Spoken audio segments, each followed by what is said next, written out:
கும்மிடிப்பூண்டி சிறுமி வன்கொடுமை விவகாரத்தில் குற்றவாளி குறித்த தகவல் அளித்தால் 5 லட்சம் ரூபாய் வெகுமதி அறிவிக்கப்படும் என்று காவல்துறை தரப்பில் அறிவிப்பு வெளியாகியிருக்கிறது.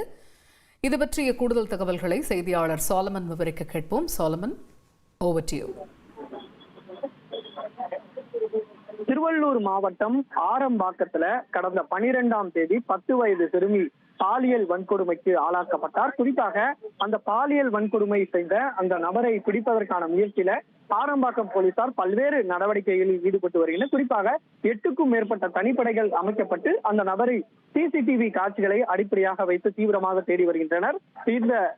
இந்த தனிப்படை அமைக்கப்பட்டும் குற்றவாளி இன்னும் கைது செய்யப்படாமல் இருப்பதால பல்வேறு தொழில்நுட்பங்களையும் கையாண்டு வருகின்றனர். அந்த தொழில்நுட்பம் மூலமாக அந்த அடையாளம் காணப்பட்ட அந்த நபரோட புகைப்படத்தை அனைத்து ரயில் நிலையம் மற்றும் பேருந்து நிலையத்துல கொடுக்கப்பட்டு இந்த நபர் தொடர்பான தகவல்கள் ஏதேனும் தெரிந்தால் பொதுமக்கள் உடனடியாக திருவள்ளூர் மாவட்டத்துக்கு எண்ணிற்கு தொலைபேசி எண்ணிற்கு தொடர்பு கொள்ளலாம் எனவும் திருவள்ளூர் மாவட்ட போலீசார் தரப்புல ஒரு தகவல் தெரிவிக்கப்பட்ட நிலையில தற்போது அடுத்த கட்டமாக இந்த போக்சோ வழக்கு குற்றவாளி தொடர்பான தகவல்களை பொதுமக்கள் தந்தால் அவர்களுக்கு 5 லட்சம் ரூபாய் சன்மானமாக வழங்கப்படும் என தமிழக காவல்துறை தரப்புல ஒரு தகவலானது தெரிவிக்கப்பட்டிருக்கிறது.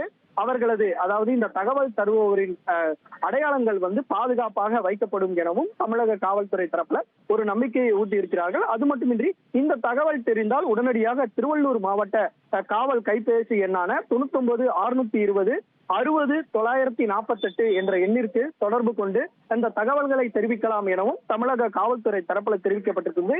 இது தொடர்பாக அந்த சந்தேக நபரோட புகைப்படம் இணைப்புடன் இந்த 5 லட்சம் ரூபாய் சன்மானம் வழங்கப்படும் எனவும் தமிழக காவல்துறை தரப்புல ஒரு அறிவிப்பானது வெளியிட்டிருக்கிறது.